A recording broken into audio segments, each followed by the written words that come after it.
You ask Tiger to solve. This deals with linear equations with one unknown. The final result is c equals -21. Let's solve it step by step. Simplify the expression. Move the negative sign from the denominator to the numerator. Group like terms. Multiply the coefficients. Simplify the arithmetic.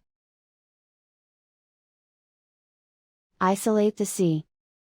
Multiply both sides by inverse fraction 3 over -2.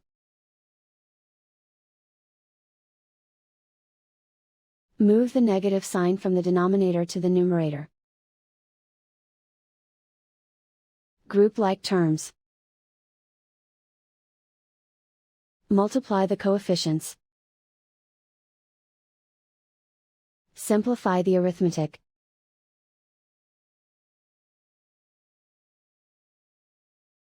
Move the negative sign from the denominator to the numerator.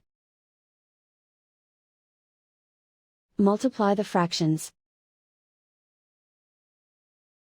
Simplify the arithmetic. And so the final result is c equals -21.